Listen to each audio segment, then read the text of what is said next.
सर्वेभ्यो नमः। आप लोगों तक मेरी ध्वनि पहुंच रही है? ऑडियो वीडियो ठीक है क्या? एक बार बताइए।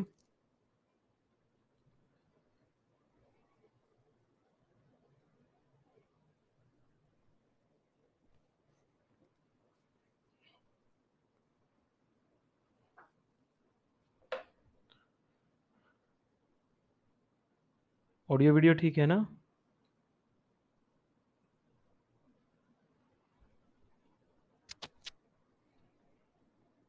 ठीक है। विद्यार्थियों, वैसे तो मैं दर्शन को आप कह के गया था कि आप लोगों को दर्शन पढ़ाऊंगा, पर दर्शन वाला विषय बहुत अच्छा तैयार नहीं हुआ, तो इसलिए फिर मुझे महाभाष्य और महाभाष्य के बाद ये करके अगली 2-3 क्लास में हम लोग 3 या 4 क्लास में महाभाष्य और वो पढ़ निपटा लेंगे अपनी। तो ये व्याकरण वाला एक तरफ ही हो जाएगा। ठीक है। हमने महाभाष्य को लेकर के शुरू करते हैं, और महाभाष्य में बहुत ज्यादा बड़ा विषय है नहीं, समझने का विषय ज्यादा है। अगर आप लोग देखोगे तो शब्दानुशासनम से अथ शब्दानुशासनम, यहाँ से महाभाष्य शुरू होता है हमारा। और उसके बाद फिर शब्द है क्या, इस पर चर्चा होती है। शब्द का पूरा स्वरूप बताया गया है। एक एक पंक्ति से प्रश्न बने हुए हैं, हर एक पंक्ति से प्रश्न बना हुआ है। खूब प्रश्न बने हैं महाभाष्य से, और महाभाष्य का प्रश्न गलत भी नहीं होता है। तो ये पढ़ने का लाभ भी है। आपको मैं वाक्यपदीय पढ़ाऊंगा, मुख्य मुख्य श्लोक उसके जो 30-35 श्लोक मुझे मुख्य जो लगते हैं उसके वो पढ़ाऊंगा, पर मैं उसके बावजूद भी पता नहीं लगता कि कहाँ से वाक्यपदीय में प्रश्न पूछ लेते हैं कभी कभी, क्योंकि कई बार दूसरे और तीसरे खंड से प्रश्न पूछ लिए हैं, तो अब उससे पूछेंगे तो फिर तो कैसे ही ठीक हो पाएगा वो। परंतु यहाँ बहुत आसान प्रश्न है और सीधे सीधे प्रश्न बनते हैं। अगर मूल पढ़ा हुआ तो ये लाभ हो सकता है आप लोगों का। तो इस पर थोड़ा सा ध्यान देना, प्रयास करना याद करने का। जो याद करने वाला विषय है वो पढ़ के भी याद हो जाता है। और आप लोगों को जो एक गद्यांश दिया जाता है, वो गद्यांश भी प्रायः महाभाष्य से भी हो सकता है। महाभाष्य से पहले गद्यांश बने भी हैं। गद्यांश तो मुझे ध्यान नहीं आ रहा बने नहीं बने, स्टेटमेंट वाले क्वेश्चन बनते हैं यहाँ से। तो महाभाष्य का विषय अपने आप में सरल है। 2 क्लास में हमारा महाभाष्य पूरा हो जाएगा। शब्दानुशासनम से शुरू होता है। शब्द क्या है, शब्दानुशासन के प्रयोजन क्या हैं, शास्त्र का अधिकारी कौन है, फिर पदार्थ क्या होता है। जब हम पद हैं, वो पदार्थ आकृति है कि द्रव्य है, इसकी चर्चा है।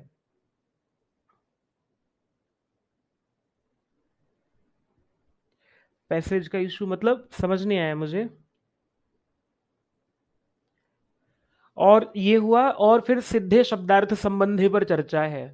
ठीक है। फिर द्रव्य पदार्थ है, आकृति पदार्थ है, इस पर चर्चा है। कैसे प्रमाण हुआ कि लोक से प्रमाण होता है, प्रमाणित होता है, इसकी चर्चा होती है यहाँ पर। तो ये कुल मिलाकर के आप लोगों को फिर शब्द के ज्ञान में धर्म है या प्रयोग में धर्म है, ये विषय है। शब्द को जान के फायदा है या प्रयोग करके फायदा है, फिर ये चर्चा होती है। और व्याकरण की आवश्यकता क्या है, ये चर्चा करते हुए व्याकरण है क्या, इस शब्द का अर्थ क्या है। ठीक है। ये चर्चा होकर के, और वर्णों का उपदेश क्यों किया जाता है, ये सारा का सारा विषय आप लोगों को यहाँ से देखना है। ज्यादा बड़ा विषय तो नहीं है। अगर आप लोग मन से पढ़ोगे तो आसानी से हो भी जाएगा। और सरल सरल सा ही है।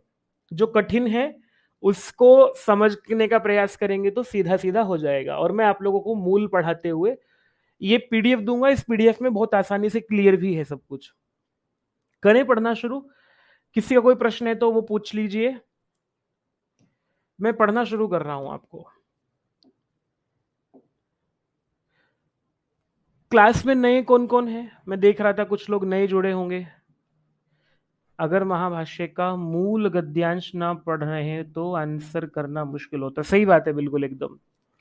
अगर महाभाष्य का जो मूल नहीं पढ़ा हुआ है, फिर प्रश्न का आंसर हो नहीं पाता है, गलत हो जाता है, या कर ही नहीं पाते, आपको विषय ही नहीं समझ में आएगा। तो मैं इसको पूरा पढ़ा दूंगा, मतलब इसमें छोड़ेंगे नहीं, कक्षा लंबी कर लेंगे थोड़ी सी आज। नए कौन कौन है जो पिछले 2-3 दिनों में जुड़े हैं? एक बार मुझे थोड़ा सा उसका भी ध्यान रखना पड़ेगा। जो लोग बाद में जुड़े हैं उनका कितना पाठ्यक्रम हो गया है, क्या हो गया है, क्या वो कर रहे हैं। विद्यार्थियों, व्यक्तिगत रिपोर्ट करो अपनी। आप में से कुछ लोग व्यक्तिगत अपना सब कुछ बताते हैं, मैंने ये कर लिया है, ये रह गया है। उससे मुझे कुछ नहीं होना जाना है, मेरे लिए तो सब लोग बराबर हैं। पर मेरे मस्तिष्क में ये रहता है कि इसका इतना हो गया है और इतना कर लेना चाहिए। मेरी प्रेरणा से आप लोग थोड़ा सा ज्यादा परिश्रम कर सकते हो, ज्यादा उसका जो है वो हो सकता है, फ्रूटफुल हो सकती हैं चीजें। आपके एप्लीकेशन में व्हाट्सएप का नंबर है, मेरा नंबर है, सीधा आप लोग उस पर वो करोगे, मैसेज करोगे, मैं ही आंसर करता हूँ सारे प्रश्नों का। तो प्रश्न का आंसर आने में थोड़ा लेट हो जाएगा, अलग बात है, लेकिन आपका उत्तर मैं ही दूंगा और पढ़ के उत्तर देता हूँ, ऐसे भी नहीं कि कुछ भी दे दिया है। गति कृष्ण आप तो चलो हो गए, और कौन जुड़ा है नया, या कुछ लोग नए जुड़े होंगे तो उन्हें पता नहीं क्लास कैसे दिख रही नहीं दिख रही होगी। चलो मैं पढ़ना शुरू करता हूं, और इसको पढ़ते हुए भाई ध्यान रखना आप लोग कि मूल पर ही बात करेंगे हम लोग यहां से। अथ शब्दानुशासनम, कहाँ गया शब्दानुशासनम यहां से? अथ शब्दानुशासनम जो है वो कहाँ है? महाभाष्य शुरू होता है, मूल दिया हुआ है, शब्दानुशासनम वो छूट गया शायद इनसे, कोई बात नहीं, हम लिख लेते हैं यहाँ पर। सबसे पहले जो है यहां से बात शुरू होती है, अथ शब्दानुशासनम।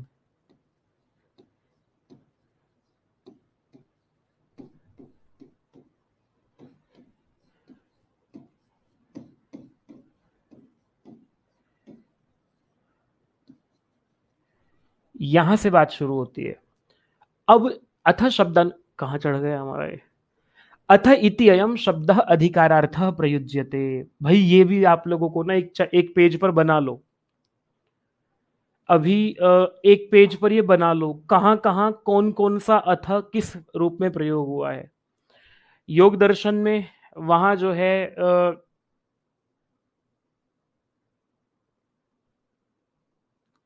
ये क्या सूत्र है? अथ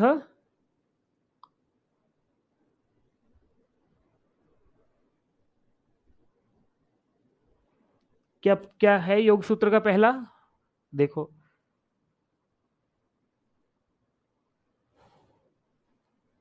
नहीं, सूत्र अथ योगानुशासनम, अथ योगानुशासनम से शुरू होता है, और अथा तो धर्म जिज्ञासा, अथा तो ब्रह्म जिज्ञासा, अथ, तो एक पेज पर बनाओ ये सारा का सारा, कहाँ कहाँ अथ किस किस रूप में प्रयोग हुआ है। तो यहां जैसे कि कह रहे हैं कि अथ इति अयम शब्द अधिकारार्थ प्रयुज्यते, यहां पर जो अथ शब्द है ये अधिकार के लिए प्रयोग होता है। जैसे कि आप लोगों को जब मैं अर्थ संग्रह पढ़ाऊंगा, या पढ़ाया जिन लोगों ने पहले पढ़ा है, वहां पर अथ क्या है? अनंतरीय वचन है। अथा तो ब्रह्म जिज्ञासा, अथा तो धर्म जिज्ञासा, अथ अतः, अतः मैंने इसके बाद, अब जो है वो अतः, अथ अब जो है वो वहां पर अनंतरीय वचन है, वेद का स्वाध्याय कर चुकने के बाद। पर यहां तो वेद का स्वाध्याय हुआ नहीं है ना? तो यहाँ जो है वो तो वेदानंतरीय वचन तो तब है ना जब वेद पढ़ लिया, लेकिन यहाँ तो वेद पढ़ना शुरू ही नहीं किया, पहले व्याकरण पढ़नी शुरू करेंगे, फिर वेद पढ़ेंगे। तो यहाँ अथ मैंने अब यहाँ से जो है वो अधिकार के लिए प्रयोग किया जा रहा है। भाई यहाँ से हम ये काम करने वाले हैं, इसे अधिकार कहते हैं। अतः शब्द अधिकारार्थ प्रयुज्यते। शब्दानुशासनम नाम शास्त्रम अधिकृतम वेदितव्यम। शब्दानुशासन किसे कहते हैं? शब्दानुशासन बता रहे हैं, शास्त्रम अधिकृतम, शास्त्र को लेकर के शब्दों का अनुशासन करेंगे, है ना? अथ शब्दानुशासनम। अब हम जो शास्त्र है उस शास्त्र के आधार पर, या शास्त्र में शास्त्र के आधार पर शब्दों का अनुशासन करेंगे। ठीक है, मतलब शब्दों को व्यवस्थित करेंगे शास्त्र के आधार पर, व्याकरण शास्त्र के आधार पर शब्दों को व्यवस्थित करेंगे। इतनी बात हुई। केशाम शब्दानाम, भाई किन शब्दों का अनुशासन करेंगे? तो बोले लौकिका नाम वैदिका नाम च, चाहे वो लौकिक हो चाहे वो वैदिक हो। तो लौकिक जो लोक में प्रयोग होते हैं, मैं और आप बोल रहे हैं, वो लौकिक शब्द हैं, जो वेद में प्रयोग हो रहे हैं वो वैदिक शब्द हैं। लौकिकास्तावत गौरश्व पुरुषो हस्ति शकुनी मृगो ब्राह्मण इति। जैसे कि लौकिक शब्द जो हैं वो गौ है, अश्व है, पुरुष है, हस्ती है, शकुनी है, मृग है, ब्राह्मण है, गधा है, घोड़ा है, जो भी आप लोग उसमें बोल लो, मेरा नाम है, आपका नाम है, ये शब्द जो है वो लौकिक शब्द हो गए हैं। वैदिका खलु अपि, वैदिक शब्द भी हैं, जैसे कि शन्नो देवी रभिष्टये ईशेत्वोर्जेत्वायवस्त देवो अग्निमीळे पुरोहितम अग्न आया ही वीतये। ये मंत्र भी हैं, इन मंत्रों में आने वाले शब्दों का भी अनुशासन हम यहाँ से करेंगे। ऐसा कह करके महाभाष्यकार शुरू कर रहे हैं कि हम लोग शब्दों का अनुशासन करेंगे। ठीक है जी, शब्दों का अनुशासन करेंगे। तो यहां से जो है वो अथ शब्द के बहुत सारे अर्थ होते हैं। देखो, संशय में भी अथ, अथ किम, और क्या, वहां संशय अर्थ में भी है।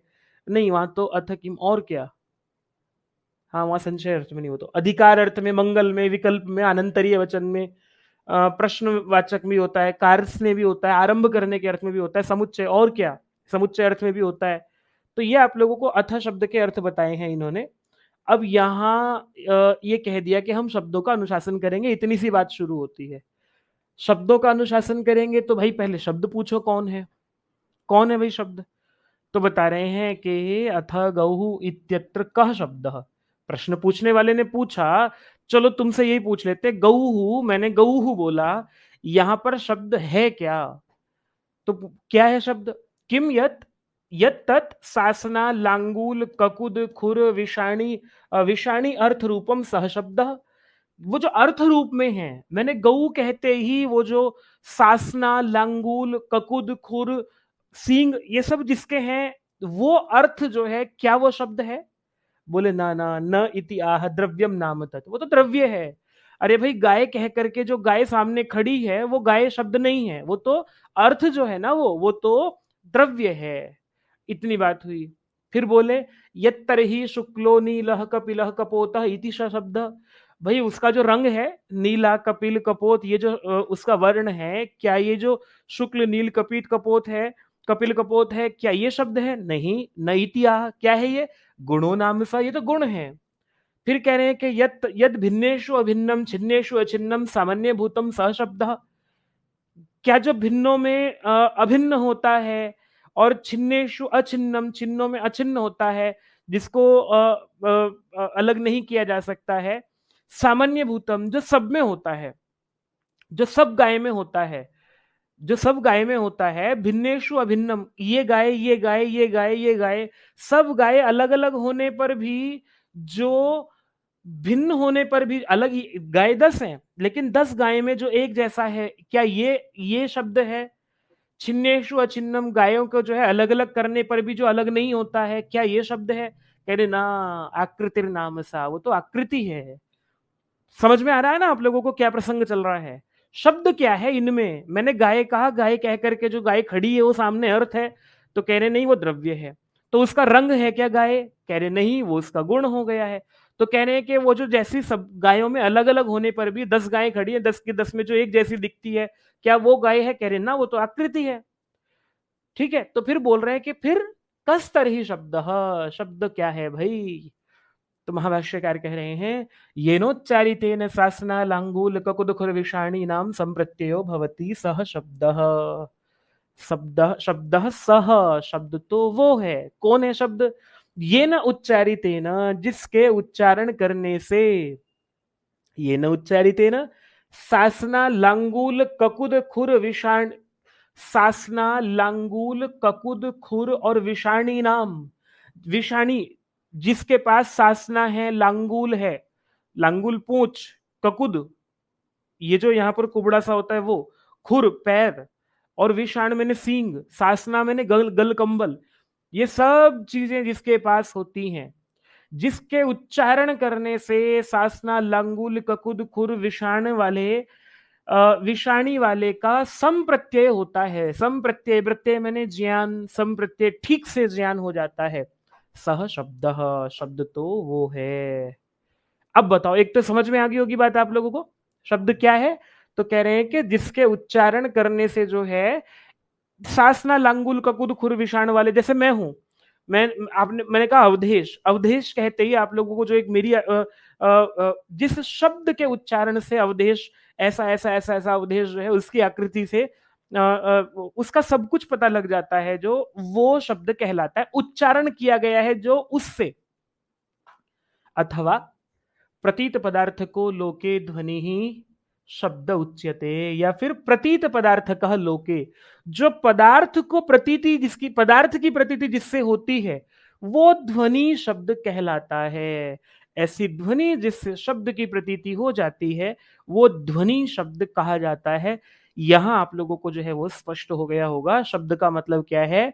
आकृति शब्द नहीं है, गुण शब्द नहीं है, द्रव्य शब्द नहीं है, शब्द क्या है, ध्वनि शब्द है। तद यथा, जैसे कि शब्दम कुरु मां शब्दम कार्षी, शब्द कार्य, शब्दकारी अयम मानवक इति ध्वनिम कुर्वन् एवं उच्यते। जैसे कि कोई ध्वनि कर रहा हो उसे हम क्या बोलते हैं, शब्दकारी अयम मानवक। ये बहुत बड़बड़ बड़बड़ करता है बालक जो है। या फिर शब्दम कुरु, शब्द करो, अरे कुछ तो बोलो। माँ शब्दम कारषि, कोई ध्वनि मत करो, चुप हो जाओ, शब्द मत करो, आवाज मत करो। ऐसे जैसे कि हम लोग बोलते हैं कि शब्द मत करो या शब्द करो, या फिर बहुत ज्यादा जो है ये शब्द करने वाला ये बालक है, तो फिर जो है ये ये शब्द करने वाला बालक है, तो ऐसा जैसे हम बोलते हैं, तो ये ध्वनि शब्द है। तस्मात् ध्वनि ही शब्द, ध्वनि शब्द है। ध्वनि क्या है? ध्वनि, ध्वनि वो है जो, वो बताएंगे आनंदवर्धन। आनंदवर्धन की ध्वनि अलग है। थोड़ा सा बुद्धि लगाओगे, सरल ही है ध्वनि, अपने आप जो ध्वनि आप लोग बोलते हैं वही ध्वनि है।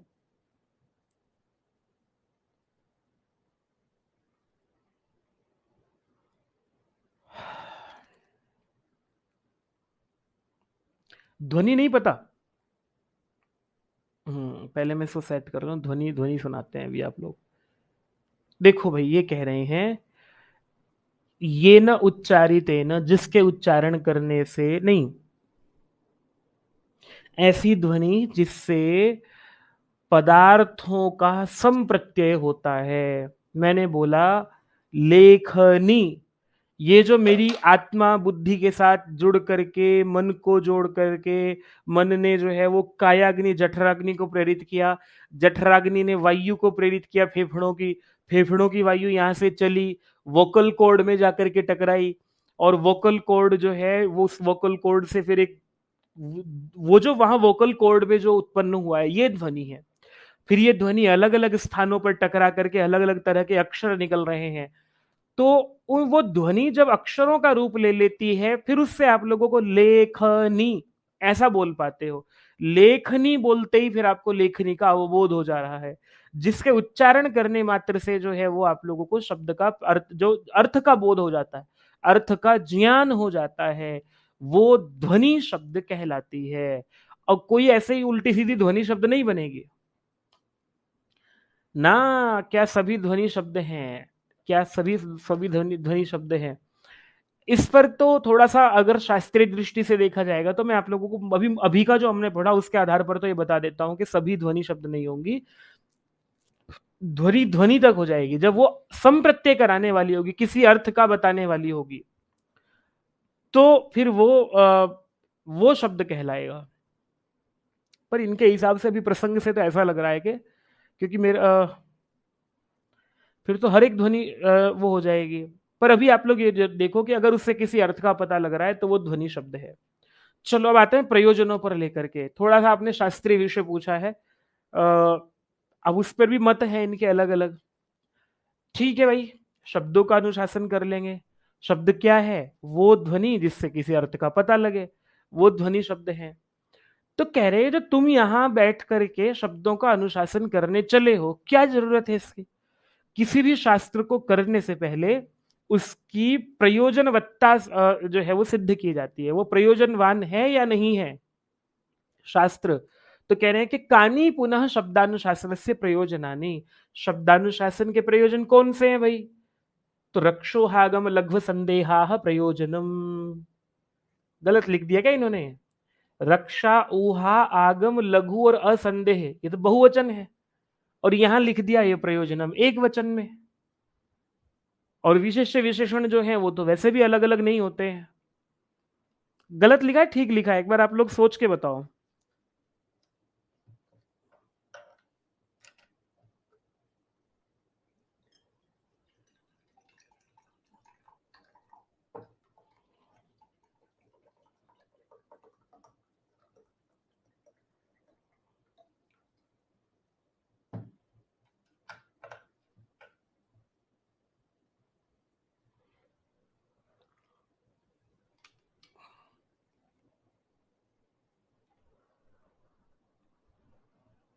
है तो ठीक, पर क्यों ठीक है ये नहीं पता है।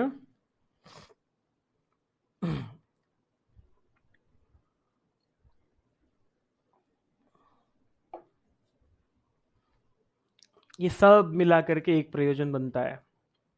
सब अलग अलग प्रयोजन नहीं है। आप लोगों को जैसे कि त्रयः समुदिताः न तु व्यस्ताः अभी पढ़ाया था यूट्यूब पे, ऐसे ही यहाँ पर जो है वो रक्षा, ऊहा, आगम, लघु और असंदेह, ये सब जो है वो हो जाएं। ये ऐसा अगर खाली रक्षा के लिए ही वेद पढ़ लें ना, रक्षा, ऊहा, आगम, लघु और असंदेह ये सब मिलकर के प्रयोजन बनता है। तो कह रहे हैं कि भाई रक्षा, अभी इनका आगे करके एक एक को स्पष्ट करेंगे। एक प्रश्न यहां से ये बना, इनका क्रम बताना है। दूसरा प्रश्न क्या बना, अभी आप लोगों को एक प्रश्न तो इतना ही बना कि इनका क्रम बताना है, रक्षा, ऊहा, आगम, लघु और असंदेह, ये हुआ। दूसरा प्रश्न क्या बताना है, एक एक के अंतर्गत एक एक के अंदर जो है वो एक अंतर्गत आने वाली व्याख्या देखनी है। जैसे मैं आप लोगों को बताऊं, ये प्रश्न आया हुआ है, यूट्यूब पे करा होगा आप लोगों ने, ब्राह्मणेन ब्राह्मणेन अवश्यम शब्दाः ज्ञेया, ये पंक्ति देकर के पूछी हुई है कि ब्राह्मणेन अवश्यम शब्दाः ज्ञेयाः, ये वाक्य किस पदार्थ निरूपण के अंतर्गत पूछा गया है और कहां पूछा गया है, लघुअर्थम, लघु के अंतर्गत पूछा गया है। तो पंक्तियां पढ़नी इसलिए जरूर। प्रश्न समझ में आया क्या? प्रश्न दिया हुआ था ब्राह्मणेन अवश्यम ज्ञेयाः शब्दाः, तो ये कहां, किसके अंतर्गत, कौन से प्रयोजन के अंतर्गत पूछा गया है। तो ये आप लोगों को, जैसे कि ब्राह्मणेन निष्कारणो धर्मः षडंगो वेदो ध्येयो ज्ञेयश्च, ये किस पदार्थ के अंतर्गत है, आगम पदार्थ के अंतर्गत है। और ये आप लोगों को जो है नहीं सर्वैर्लिंगैर् सर्वाभिर विभक्तिर्वेदे मंत्रा निगदिता, ये ऊह पदार्थ के अंतर्गत है। ठीक है, तो ये आप लोगों को ये प्रश्न पूछा गया था। प्रश्न पूछने वाले का कोई हाथ नहीं पकड़ सकता, पैर नहीं पकड़ सकता कि भाई ये मत पूछ और ये पूछ ले, जो पूछ ले। रक्षार्थम वेदानाम अध्ययनम व्याकरणम, वेदों की रक्षा करने के लिए व्याकरण को पढ़ना चाहिए। क्यों भाई, बिना वेद व्याकरण पढ़े वेदों की रक्षा क्यों नहीं होगी? इसलिए नहीं होगी क्योंकि लोप आगम वर्ण विकार ज्यों ही सम्यक वेदान परिपालयिष्यति, जिसे ये पता होगा कि वेद के मंत्रों में कहाँ लोप हुआ है, कहाँ आगम हुआ है, कहाँ वर्ण विकार हुआ है ना। वर्ण जो है वो आगे पीछे भी तो हो जाते हैं, नहीं तो अर्थ नहीं कर पाएगा। वही व्यक्ति जो है वेदों का सम्यक सम्यक वेदान परिपालयिष्यति, वेदों का ठीक से परिपालन कर पाएगा।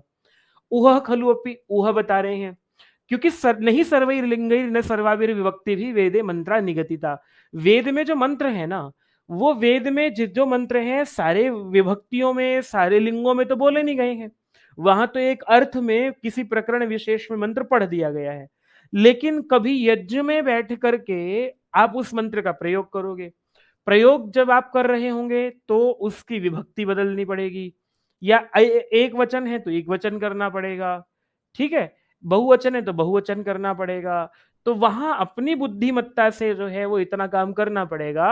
वेद में तो एक मंत्र में या एक विभक्ति में या एक लिंग में लिख दिया है, लेकिन अलग अलग लिंगों में प्रयोग करना है। स्त्रीलिंग प्रयोग कर रहा है, इमं मंत्रम पत्नी पठेत, अब पत्नी किसी मंत्र को पढ़ रही होगी, उसका विशेषण स्त्रीलिंग में बनाना पड़ेगा, ऊहा करनी पड़ेगी ना। ऊहा का मतलब होता है अपनी तरफ से सोच विचार करके उसमें जो है वो कुछ नया निकाल लेना, ठीक है। ये ऐसे नहीं, ऐसे होगा जैसे कि आप लोगों को कहा कि भाई एक रोटी ऐसे बनेगी और एक रोटी के लिए जो है वो इतना आटा लिया जाएगा, या मैं, आप महिलाएं ज्यादा होती हैं पढ़ने वाली मेरे बैच में, तो मुझे महिलाओं वाले उदाहरण ज्यादा याद आते हैं। हालांकि कोई ऐसा नियम है नहीं कि पुरुष रोटी नहीं बनाएगा या महिला ही रोटी बनाएगी, सब सब कुछ सब कर सकते हैं। पर तो अब जैसे आपको किसी ने बताया कि भाई इतना इतना जो है वो लोई आटे के इतना लोई लेंगे तो इतनी बड़ी रोटी बनेगी, और किसी ने कह दिया कि छोटी रोटी बनाना, छोटी रोटी बनाने के लिए फिर वो आधा लेगा उसमें से या कम लेगा, तो ये ऊहा कर ली ना अपने आप से आप लोगों ने, इसे ऊहा कहते हैं। नहीं सर्वैर्लिंगैर् न च सर्वाभिर विभक्ति वेदे मंत्रा निगदिता, सभी लिंगों में, सभी विभक्तियों में वेद में मंत्र नहीं पढ़े गए हैं।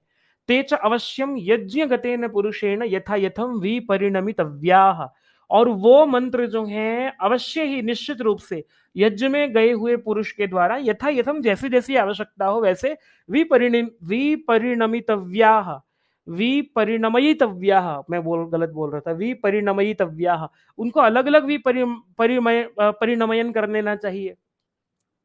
तान्न अवैयाकरणः शक्नोति यथा यथम विपरिणमयितुम, उसको अवैयाकरण व्यक्ति जो है वो यथा यथम, जैसे जैसे जहां जहां जैसा जैसा प्रयोग करना है वो विपरिणमयित नहीं कर सकता है। तस्मात् अध्येयं व्याकरणम, इसलिए व्याकरण पढ़ना चाहिए। आगमः खलु अति अपि, देखो एक तो ये बताया कि भाई वेदों की रक्षा के लिए, दूसरी बात आगम करने के, ऊहा करने के लिए, तीसरी बात है आगम भी है। आगम मैंने वेद भी खुद कह रहा है, आगम कहते हैं वेद को, वेद भी यही कह रहा है। क्या कह रहा है? ब्राह्मणेन निष्कारणो षडंगो निष्कारणो धर्मः षडंगो वेदोध्येयो ज्ञेयश्च। कह रहे हैं भाई देखो वेद का वचन है, ब्राह्मण ग्रंथ का वचन है, मेरे विचार में शतपथ ब्राह्मण का होगा। कह रहे हैं कि ब्राह्मण के द्वारा, जो ब्राह्मण व्यक्ति है उसके द्वारा निष्कारण, बिना किसी कारण के, कोई शर्त नहीं है, बिना कारण के ब्राह्मण होने की यही शर्त है कि उसने जो है षडंग, 6 अंगों के साथ वेद को उसने पढ़ा हुआ हो तो ब्राह्मण है, नहीं तो नहीं है। जो ब्राह्मण बनना चाहता है उसको बिना कारण के ही उसका ही धर्म है, कर्तव्य है कि वेद जो है वो षडंग, 6 अंगों के साथ जानना चाहिए, पढ़ना चाहिए और जानना चाहिए। पहले अध्ययन करना चाहिए, फिर जानना चाहिए। तो भाई 6 अंगों को पहले जान, और वेद को जानने से पहले भी पहले इसके 6 अंगों को जानना पड़ेगा। 6 अंगों में भी जो है वो प्रधानंच षट्सु अंगेषु व्याकरणम, 6 के 6 अंगों में सबसे प्रधान व्याकरण है। और प्रधाने च कृतो यत्न फलवान भवति, है ना भाई, प्रधान में किया गया यत्न सबसे ज्यादा फलवान होता है। तो प्रधान में किया गया फल यत्न जो है फलवान होता है, इसलिए व्याकरण में जो है प्रयत्न करना चाहिए। 3 हमने स्पष्ट हो गए, रक्षोहागम आगम तक हो गया है, लघु और असंदेह अभी हमने पढ़ना है। किसी को कुछ पूछना हो तो शीघ्रता करो, और भाई परेशान मत कर देना, और चाहे कुछ भी है हम प्यार से बात कर लेंगे, बहुत जल्दी नहीं करेंगे, पर ये बीच बीच में जो है वो स्वरूप दिखा देता है अपना। ये भी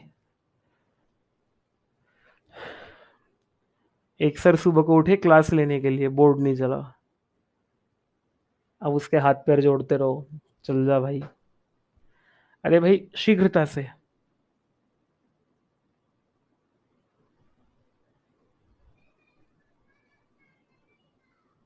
क्या आप लोग मुझे बताएंगे कि ये स्पष्ट हुआ या नहीं हुआ?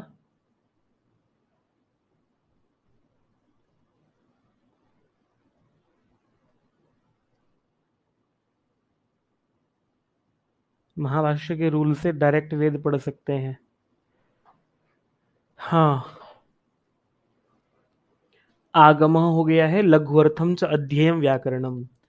कह रहे हैं कि भाई देखो लघु करने के लिए भी व्याकरण पढ़ना चाहिए। ब्राह्मणेन अवश्यम शब्दाह ज्ञेया, ब्राह्मण को अवश्य शब्द जानना चाहिए। और न च अंतरेण व्याकरणम लघुना उपायेन शब्दाह शक्या ज्ञातुम।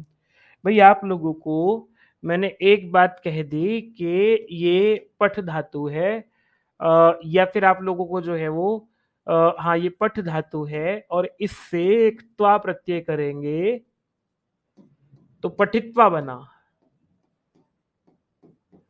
अब इसके बाद आपको यहां धातु फिट करनी है, कृत्वा, उक्त्वा, गत्वा, हसित्वा, जिस तरह के भी शब्द बनाना चाहोगे एक नियम बता दिया, और आसानी से लघुना उपाय न जो है, लघु उपाय से, लघु उपाय से जो है वो व्याकरण हो जाएगा।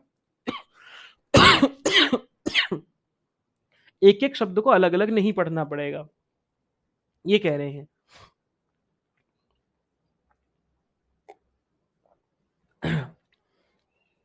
लघु करने के लिए व्याकरण पढ़ना चाहिए। पहले अभी तक तो जो बातें हुई हैं वो वेद के लिए हुई हैं, क्योंकि सबसे ज्यादा श्रद्धा का विषय जो है वेद है, वेद का अंग है ये।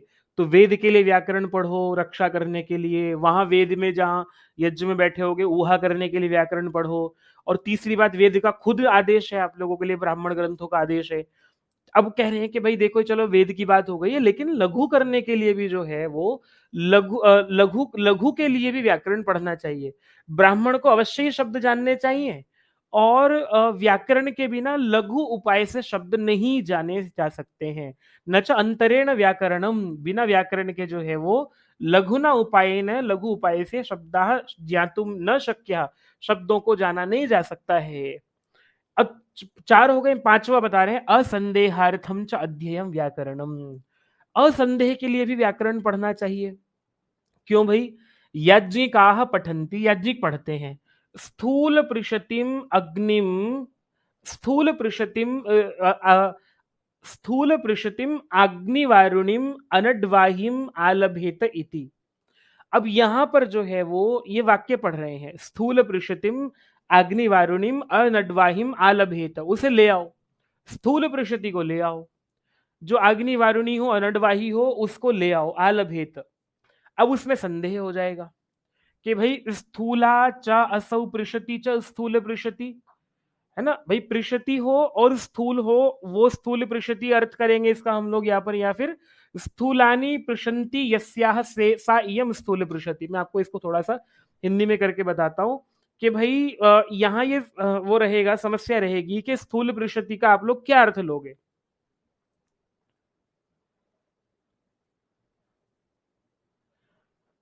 पृषति मैंने जो उसके उस पर शरीर पर जो है वो चित कब्रे से धब्बे हैं, तो कह रहे हैं कि स्थूल पृषति जो है, स्थूला च असौ पृषति, तो ऐसी जिसका जो है वो एक ही धब्बा, मोटे वाला धब्बा है, वो वाली गाय लानी है, या फिर स्थूलानी पृषंति यस्याह, जिसके मोटे मोटे मोटे मोटे बहुत सारे धब्बे हैं। डाउट हो गया ना, क्योंकि दो समास हो रहे हैं यहां पर। क्या है, एक एक समास जो है वो तो बहुव्रीहि समास हो गया, एक तत्पुरुष समास हो गया। स्थूला च असौ पृषति, स्थूल पृषति, ये कर्मधारय हो गया है। दूसरी बात जो है वो स्थूलानी पृषंति यस्याह सा इयम स्थूल पृषति, अब ये आप लोगों को दिख रहा है कि बहुव्रीहि हो गया है। तो यहां कैसे पता लगेगा, अब वेद में जो बोला गया है उसके आधार पर, स्वर के आधार पर यह पता लगेगा, वेद मंत्र का उच्चारण करने वाले के आधार पर, बोलने वाले के आधार पर पता लगेगा। उसको न अवैयाकरण स्वरतः अध्यवस्यति, बिना स्वर के जो है वो अवैयाकरण व्यक्ति इसको समझ नहीं सकता, अवैयाकरण होगा उसे पता नहीं चलेगा। ठीक है, यदि पूर्व पद प्रकृति स्वरत्वम ततो बहुव्रीहि, अगर बोलने वाले की अब आप लोगों को जो है वो स्वरों की बहुत ज्यादा जानकारी नहीं है, मुझे भी नहीं है, तो इसलिए यहां से पता नहीं लगेगा कि भाई पूर्व पद प्रकृति स्वरत्व जो है वो कैसे बोला, वो मतलब वो बोलने वाले के ऊपर निर्भर है। अगर पूर्व पद की प्रकृति धातु में उसमें स्वर दिख रहा है तो वो बहुव्रीहि होगा। और अथ समासांतो दात्तत्वम ततः तत्पुरुष, अगर वो समासांतो दात्तत्व उसमें है तो तत्पुरुष होगा। आप लोगों को पेपर के लिए क्या लिखना है यहां से सुन लो। एक तो ये लिखना है कि स्थूल पृषतिम अग्निवारुणिम अनड्वाहिम आलभेत, इसमें आप लोगों को स्थूल पृषति में दो समास हुए। स्थूला च असौ पृषति कब होगा, स्थूला च असौ पृषति बहुव्रीहि समास कब होगा, तब होगा जब पूर्व पद प्रकृति स्वरत्वम, यूजीसी नेट का प्रश्न है भाई, विद्यार्थी बन चुका है पहले, अगर पूर्व पद प्रकृति स्वरत्व होगा तो बहुव्रीहि होगा, और अगर समासांतोदात्तत्वम होगा तो तत्पुरुष होगा। बस इतनी बात लिखनी है यहां से और काम हो गया। स्थूल पृषति जो है इस तरह से प्रश्न पूछेगा, पूर्व पद प्रकृति स्वरत पूर्व पद प्रकृति स्वरत्व स्वरत्ववत स्थूल पृषति, ऐसे करके आप लोगों को जो है अगर वाक्य लिख के देगा तो वो बहुव्रीहि उसमें बनेगा, और अगर समासांत उदात्त उसमें होगा तो फिर वो स्थूल पृषति में तत्पुरुष होगा। पता नहीं समझ में आई नहीं आई बात, मेरा काम तो हो गया है पूरा यहां से। तो ये आप लोगों को कह रहे हैं कि भाई देखो, ये पांचों मिलकर के एक प्रयोजन है इसको पढ़ने का, एक व्याकरण को पढ़ने से ये पांच काम सिद्ध होते हैं। तो इसलिए जो है वो आप लोगों को कहा ये प्रयोजन है। ठीक है, ये एक प्रयोजन मतलब मुख्य रूप में ये प्रयोजन है। चलो मैंने आप लोगों को आगे बता दिया है।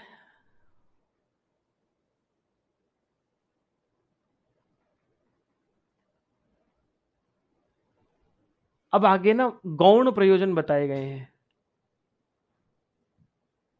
मुख्य प्रयोजन हो गए हैं, गौण प्रयोजन से भी प्रश्न बनता है। इमानी च भूय शब्दानुशासन से प्रयोजनानि, और फिर से ये भी शब्दानुशासन के ही प्रयोजन है। आप लोग मुझे कमेंट नहीं करते हैं तो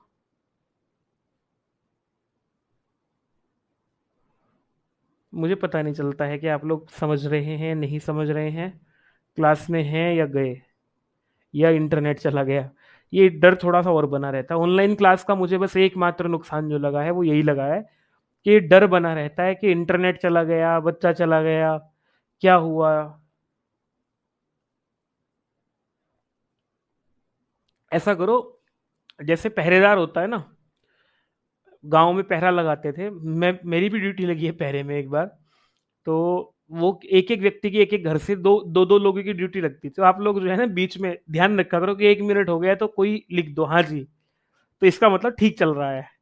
तो आप लोग जो है वो काम करते रहो भाई, ये वाला। शब्दानुशासन के प्रयोजन है, ते असुराः दुष्टः शब्दः यदधीतम यस्तु प्रयुङ्क्ते अविद्वांसः विभक्तिं कुर्वन्ति युवा इमाम चत्वारि उतत्वः सक्तुमिव सारस्वतीं दशम्यां पुत्रस्य सुदेवो असि वरुण इति। अब आप लोगों को यहाँ जो है वो ये जो प्रयोजन है उनकी पहली पहली पंक्ति दे दी है, ठीक है, कि ये भी व्याकरण के प्रयोजन है और इनको विस्तार से आगे बताया है इन्होंने। ते असुराह, ते असुराह को क्या बताया कि ते असुराह हेलयो हेलयो हेलयो हे अलय इति कुर्वन्तः पराबभूवुः तस्मात् ब्राह्मणेन न म्लेच्छितव्यै न म्लेच्छितवै न म्लेच्छितवै न अपभाषितवै म्लेच्छो हवा एष यद अपशब्द म्लेच्छा मां भूम इति अध्ययम व्याकरण। हम म्लेच्छ ना हो जाएं इसलिए हमें व्याकरण पढ़ना चाहिए।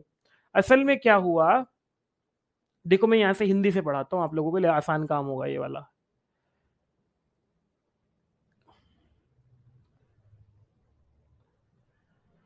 असुर थे, उन्हें जो है वो हे अरय ऐसा कहना था, उसके स्थान पर हे लय ऐसा कहते हुए पराजित हो गए हैं। ब्राह्मणों को म्लेच्छ कह दिया था उन्होंने, है ना, हे अरय हे शत्रुओं हे शत्रुओं ऐसा कहने की जगह जो है वो हे लय है ना, इसको म्लेच्छ शब्द कह दिया था ब्राह्मणों के लिए। तो ब्राह्मणों का अपभाषण कर दिया क्योंकि उन्हें पता ही नहीं था कि हम क्या गलत बोल रहे हैं क्या सही बोल रहे हैं। तो ऐसा ना हो जाए, हम म्लेच्छ ना हो जाए, हमसे हमसे कोई गलत शब्द ना निकल जाए, इसलिए हमें व्याकरण पढ़ना चाहिए।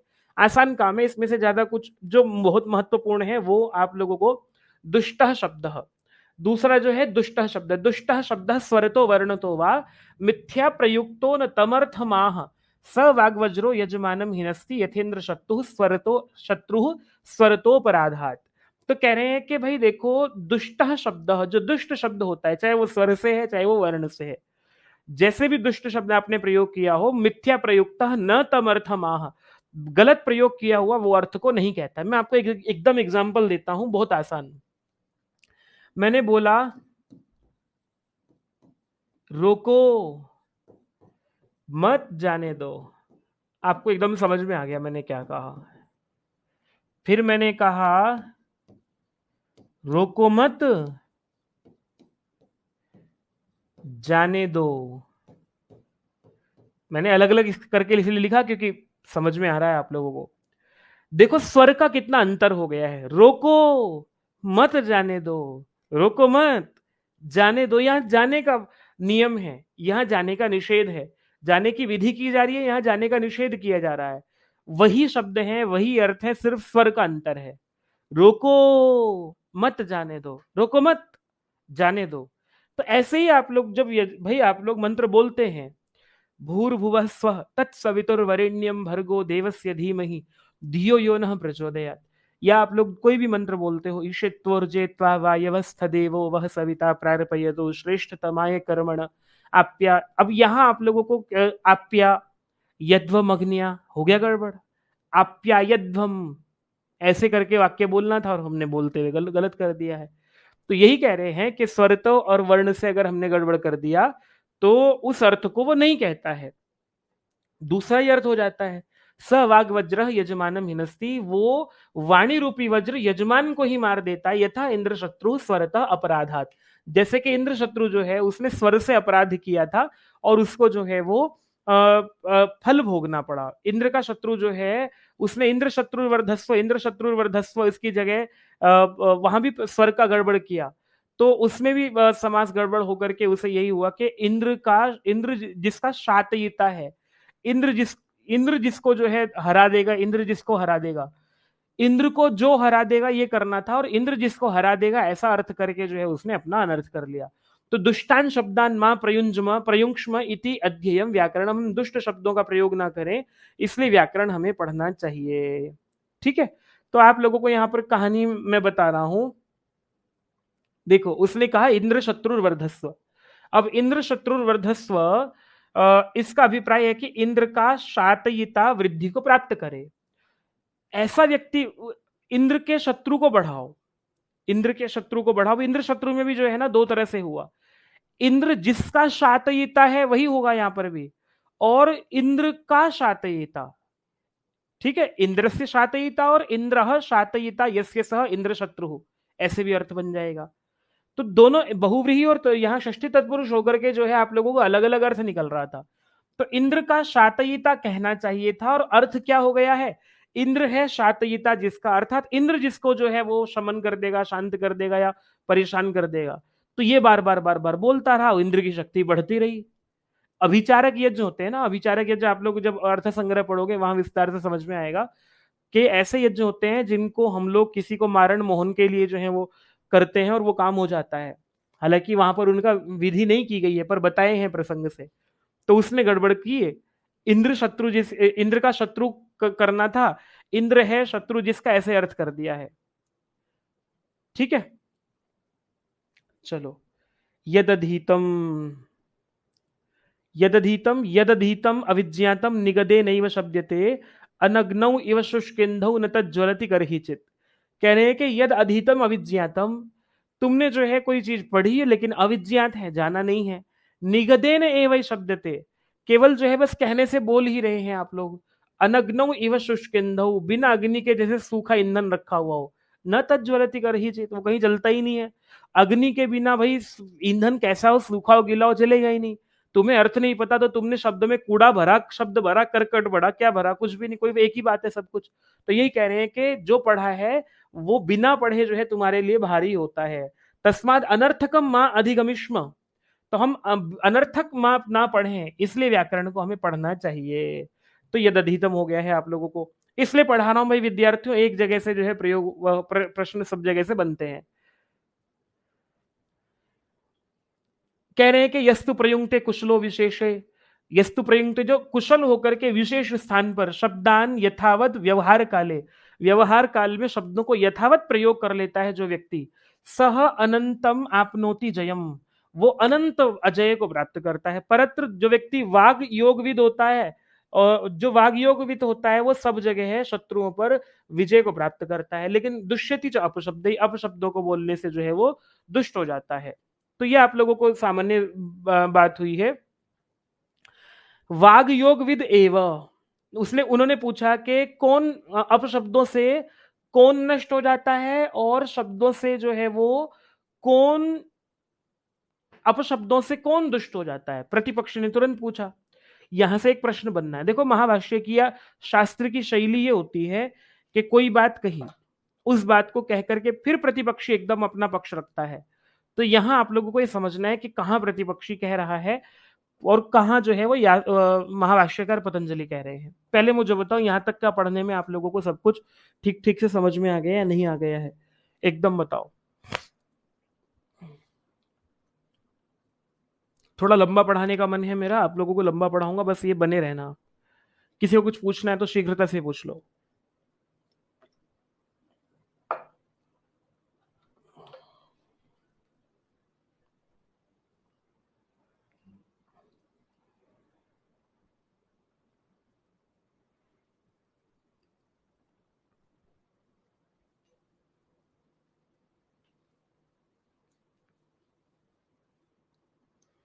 ठीक है, इन्होंने कहा कि भाई देखो, जो व्यक्ति सही समय पर सही शब्द का प्रयोग कर लेता है वो तो सब जगह वाग योग विद, वाणी का योग को जानने वाला, कौन से कहाँ कैसे प्रयोग करना है, वो शुद्ध शब्दों से तो जो है वो जय को प्राप्त करता है, और अपशब्दों से दुष्ट हो जाता है। कह रहे कौन, वाग योग विद जो वाणी का प्रयोग करता है। कुतई तत्, कैसे, प्रतिपक्ष ने किया कैसे, तो कह रहे हैं यो ही शब्दान जानाति अपशब्दान अपि असौ जानाति। यहां से एक और विषय चलता है, इस विषय का शब्द से ज्ञाने धर्म ये वाला विषय चलता है।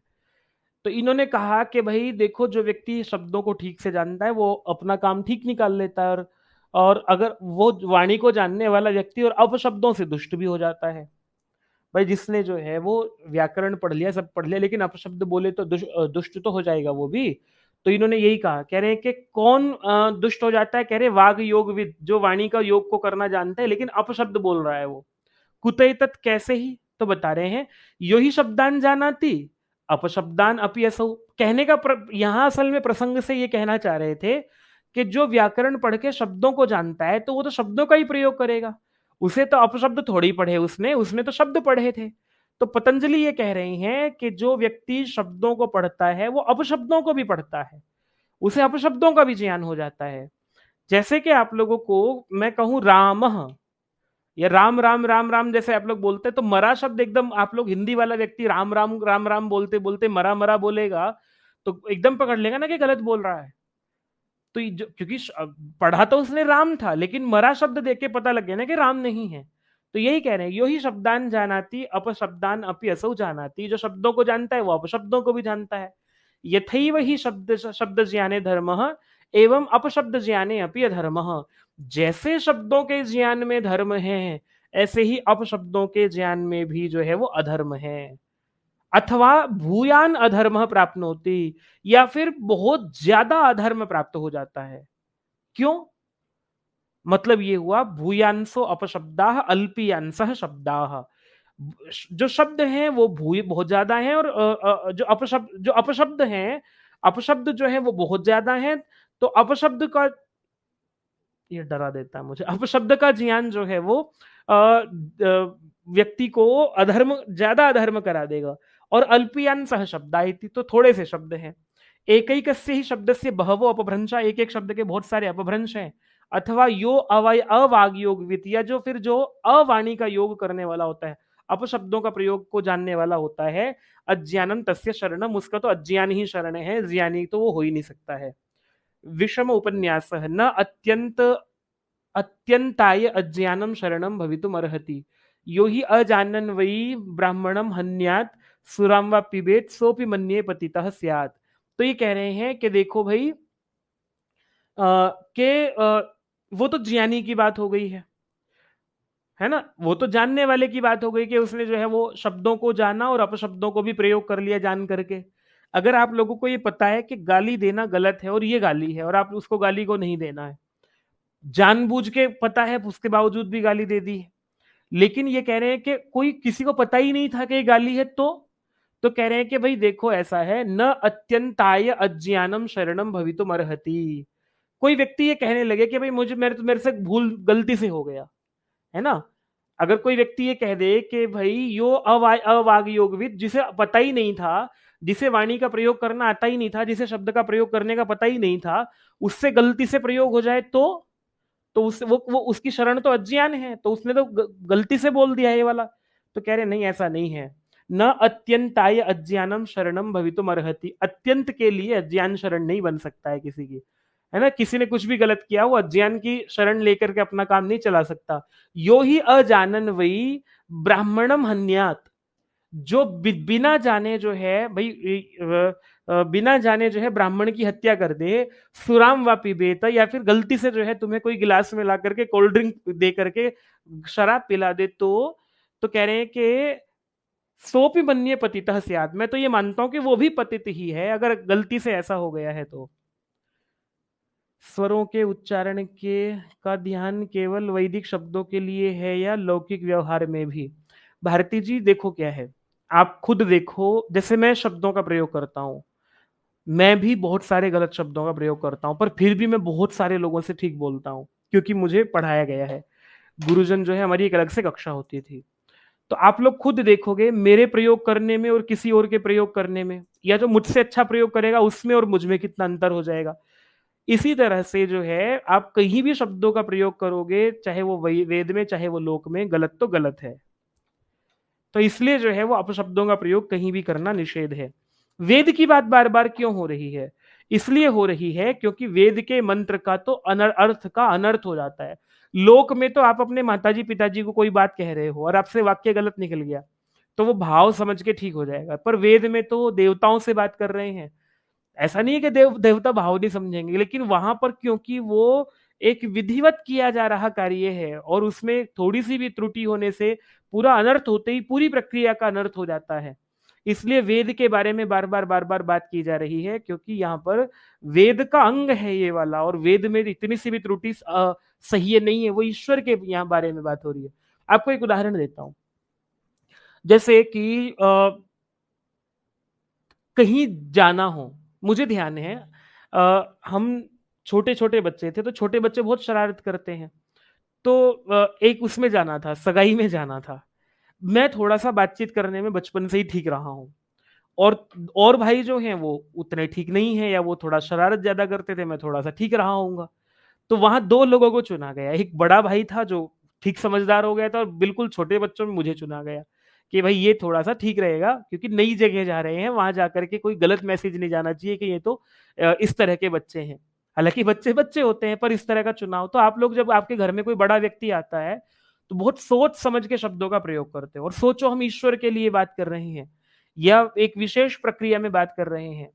तो इसी तरह से जो है हमें शब्दों का इतना ध्यान रख करके बात करनी होती है, इसलिए बार-बार ये वेद के बारे में बात कह रहे हैं। स्पष्ट हो गई होगी बात मुझे लगता है ये।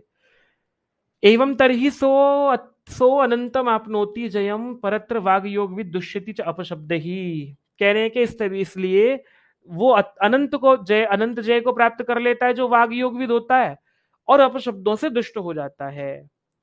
अपशब्दों से कौन दुष्ट हो जाता है? अवाग योगविद, जो अज्ञानता से जिसे पता ही नहीं है कि कैसे शब्द का कहां बोलना है। अथ यो वाग योगविद विज्ञानम तस्य शरणम, जो वाग योगविद होता है उसके लिए विज्ञान उसकी शरण होता है।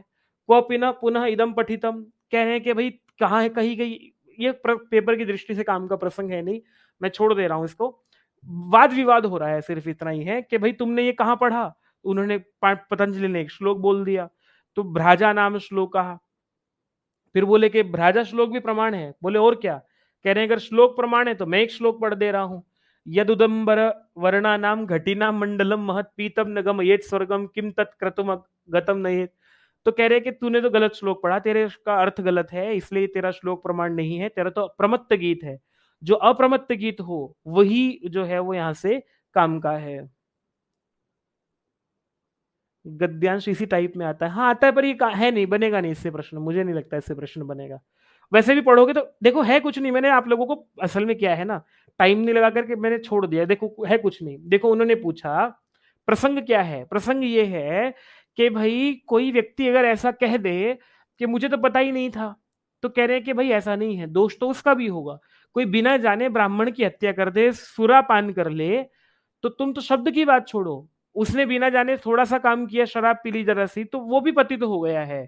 इसी तरह से जो अपशब्द का प्रयोग करता है वो भी जो है वो उसके लिए अज्ञान ही, उसके लिए जो है वो गड़बड़ ही हो जाता है सारा का सारा। तो कह रहे हैं कि भाई ऐसा है जो वागयोग विद होता है, शब्दों से तो अनंत को जय को प्राप्त करता है और अपशब्दों से दुष्ट होता है। अपशब्दों से दुष्ट कौन होता है? अवागयोगविद।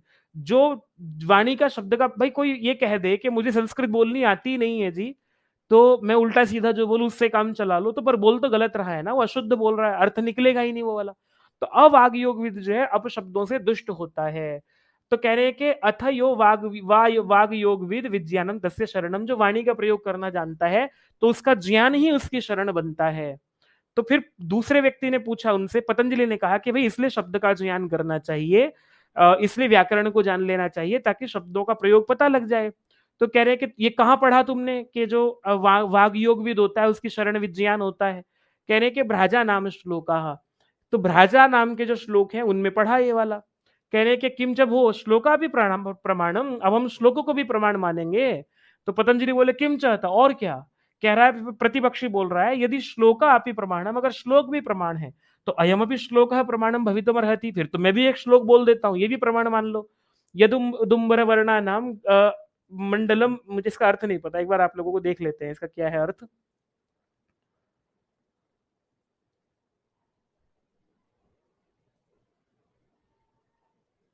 जो ताम्र वर्ण वाली सुराहियों का महान समूह भी दिया हुआ स्वर्ग को नहीं ले जा सकता, वो यज्ञगत थोड़ा सा सुरापान क्या ले जाएगा।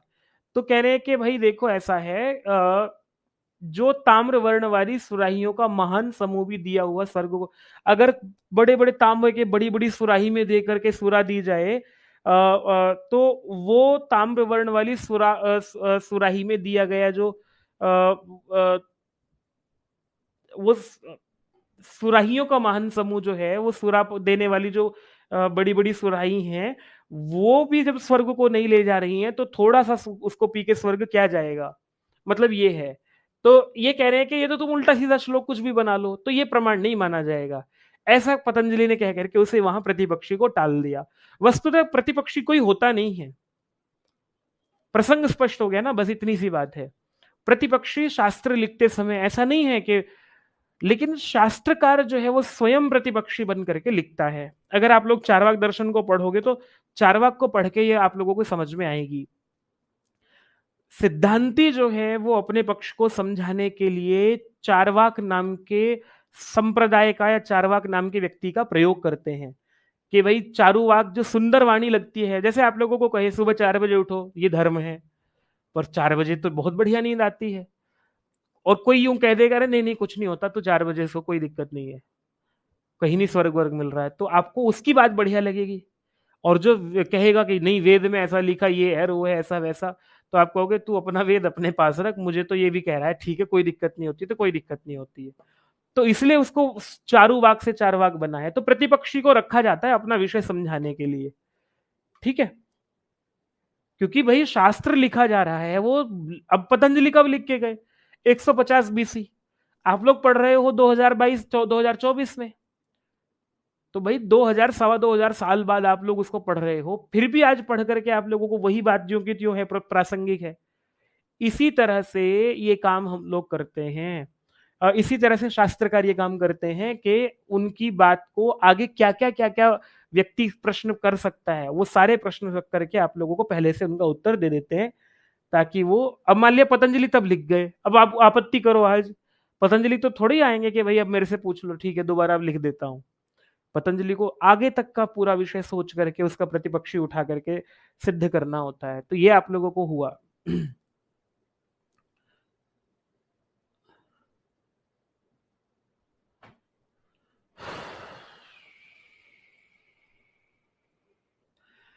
प्रयाज मंत्रों को विभक्ति युक्त करना चाहिए। असल में जो मंत्र होते हैं ना प्रयाज, ये जो आप लोग दर्श पूर्णमास पढ़ोगे, पंच प्रयाज इसमें है, उन पंच प्रयाजों में अलग अलग विभक्ति का प्रयोग करना पड़ता है। तो भाई कैसे करोगे?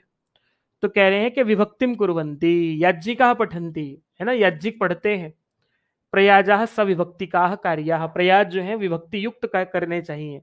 न च अंतरेण व्याकरणम प्रयाजाः सविभक्तिकाः शक्या कर्तुम, तो प्रयाज ही नहीं हो पाएंगे तो जो तुम्हारा जो दर्श पौर्णमास जो 30 वर्षों तक करने का विधान है, जो स्वर्ग को लेकर के जाएगा, वो हो ही नहीं पाएगा, तो व्याकरण पढ़ना पड़ेगा, ये कहना चाह रहे हैं। इतनी सी बात हो गई है, ठीक है। फिर आगे कह रहे हैं योवा इमाम,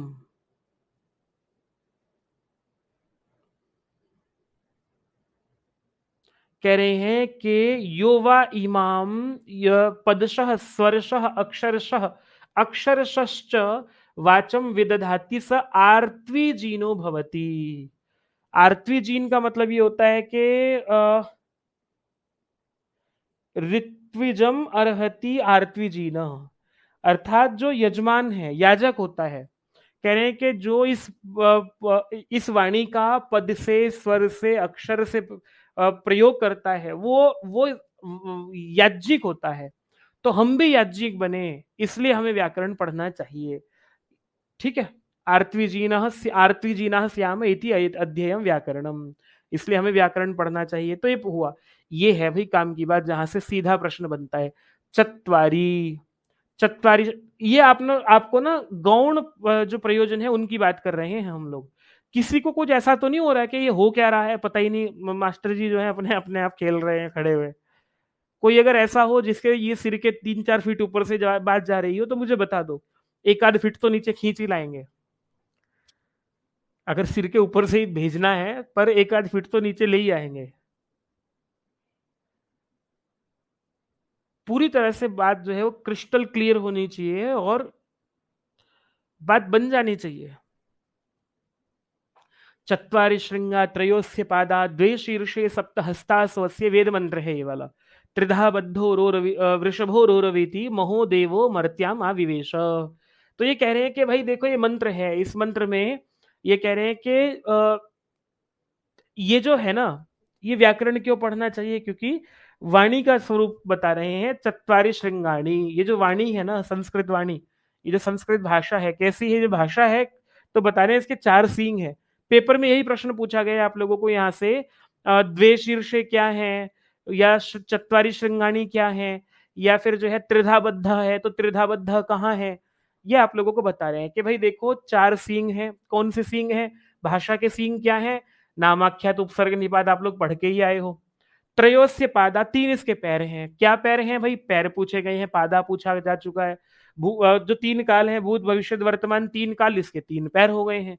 द्वे शीर्षे, नित्य और कार्य शब्द जो है ना, अभी आप लोग 2 दिसंबर वाला पेपर उठा के हल करोगे तो यही मिलेगा प्रश्न आपको। द्वे शीर्षे वहां पर क्या है, द्वौ शब्दौ आत्मानौ, द्वौ शब्दात्मानौ, 2 शब्द हैं, कौन कौन से, कार्यश्च नित्यश्च, जो नित्य कार्य शब्द है और कार्य शब्द है वो। सप्त हस्तास्वस्य, 7 इसके हाथ हैं, कौन से 7 विभक्तियां। त्रिधा बद्ध, त्रिषु स्थानेषु बद्ध, कहाँ है, कहाँ बंधा हुआ है ये, उरसी कंठे शिरसी, ये भी प्रश्न पूछा जा चुका है। उरसी वक्षस्थल में, कंठे और शिरसी मूर्धा में, 3 स्थानों पर ये वाणी जो है ये बंधा हुआ है, अर्थात यहाँ पर 3 स्थानों पर इसका रोक होती है।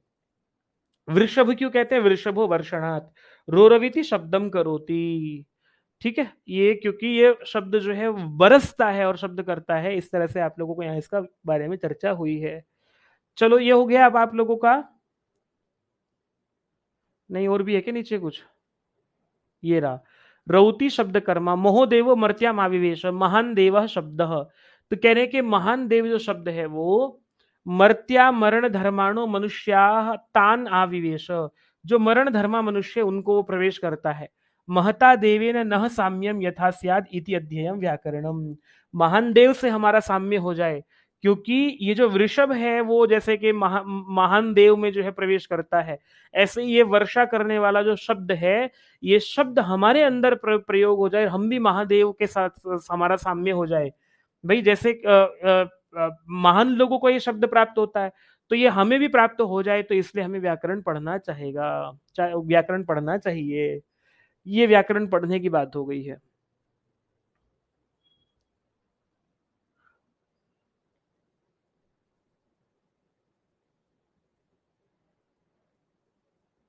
एक और कहा, ये इसी में है ना, या मूल में ही है ना ये वाला, हाँ मूल में ही है। अपर आह, और भी किसी ने कहा है, दूसरा है चत्वारि वाक् परिमिता पदानि तानि विदुर ब्राह्मणा ये मनीषिणा गुहा त्रीणि निहंति देंगयंती तुर्यम वाचो मनुष्य वदंती, 4 जो हैं वो वाक परिमित पद हैं, उनको जो है वो ब्राह्मण जो मनीषी हैं वो जानते हैं। गुहा त्रीणि निहिता न इंगयंती, तो कह रहे हैं कि जो 3 गुहा हैं उनमें वो निहित है। तुरियम वाचो मनुष्य वदंती, और तुरीय वाणी को मनुष्य बोलते हैं। चत्वारी वाक परिमिता पदानी, कह रहे हैं कि जो 4 प्रकार के नामाख्यात उपसर्ग निपात हैं, वो पद जो हैं वो 4 प्रकार से परिमित होते हैं, 4 प्रकार से उनका विभाजन किया जाता है नामाख्यात उपसर्ग निपात में, और इनको मनीषी ब्राह्मण ही जान पाते हैं। मन से ईशिणो मनीषिण, है ना, जो मन की अपने इच्छा करने वाले होते हैं, अपने मन से जो चाहते हैं वो कर पाते हैं। गुहा त्रीणी निहिता निंगयंती न चेष्टयंती, कहने के 3 गुहा में निहित इसकी चेष्टा नहीं करते हैं, न निमिषंती। तुरीयम वाचो मनुष्य वदंती तुरीयम वा एतद वाचो यन मनुष्येषु वर्तते चतुर्थम इति अर्थः। एक सेकंड, इसको तो हमें नीचे देखना पड़ेगा ये वाला।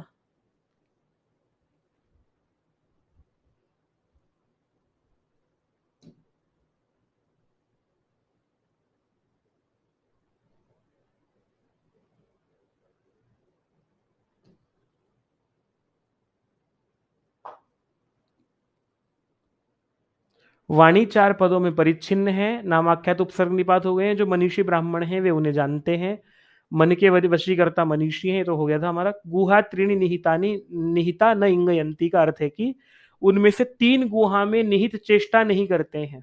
अच्छा, ये जो शब्द है ना, ये 3 गुहा में जो है वो चेष्टा नहीं करते हैं, झपकते नहीं है। वाणी का तुरी अर्थात चतुर्थ भाग है जो मनुष्यों में रहता है। असल में क्या है ना, हमारी वाणी जो यहाँ से देखो मैं बता रहा हूं आप लोगों को, हमारी वाणी जो है वो कंठ से, यहां से वोकल कॉर्ड से ध्वनि आती है, उससे पहले की ध्वनि आप लोगों के जो आत्मा से, मन से और जठराग्नि से वक्षस्थल में को होते हुए वायु जो चल रहा है, जब वोकल कॉर्ड में पहुंचा, ये चौथी वाणी है। इससे पहले की जो 3 वाणी है, परा, पश्यंती, मध्यमा और वैखरी, है ना। वैखरी इनमें से जो है आप लोगों को तुरीय वाणी जो हुई है इसी को ही बोल पाते हैं, बाकी की तीन वाणी तो केवल मनीषी लोग ही होते हैं जो कि समझते हैं, जो कि जान पाते हैं, जो बोल पाते हैं। भाई आप लोगों को ये पता है ना, जैसे मैं बोल रहा हूँ लगातार बोले चले जा रहा हूँ, बोल रहा हूँ बोल रहा हूँ बोल रहा हूँ, अगर मैं चुप हो जाऊं, मैं पढ़ाने से पहले मन मन में मेरे चलता रहता है, ये करेंगे ये करेंगे ऐसे करेंगे ये पढ़ाएंगे ये होगा वो होगा। आप लोग भी दिन भर में खूब बातें सोचते रहते हो, जैसे कि आप लोगों ने, आप लोगों को किसी ने जो है वो कुछ अच्छा कह दिया है कुछ बुरा कह दिया, वो आपके मन मन में जो चलता रहता है। इसी तरह से वाणी का ये स्वरूप बता रहे हैं कि जो सीधी निकल रही है वो तो चौथी वाणी है, लेकिन बाकी की वाणी जो है वो चार प्रकार की वाणी है, जो वो तो मनीषियों को ही जानकारी है उसकी। इतनी सी बात है यहाँ से। अब एक ये वाला है उतत्व, ये असल में वही, ये ना, चलो मैं इसको पढ़ा देता हूँ, रुको ये पढ़ लो। पता है क्यों पढ़ लो, इसलिए पढ़ लो, यहाँ दिया हुआ है, अच्छे से दिया हुआ है इन्होंने, और ये सारा का सारा अभी आप लोगों को ये भर्तृहरि का ही दिया हुआ है, सारी की सारी कारिकाएं। इसको मैं यहाँ से पढ़ा देता हूँ आप लोगों को।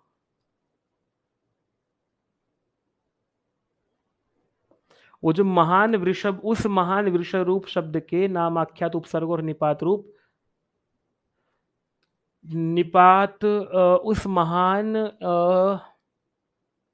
ये चार प्रकार की वाणी हुई, परा पश्यंती मध्यमा और वैखरी। ठीक है, तो कह रहे हैं कि भाई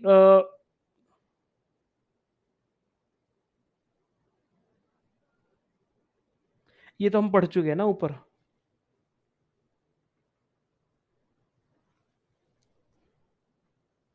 ये तो पढ़ चुके हैं हम लोग।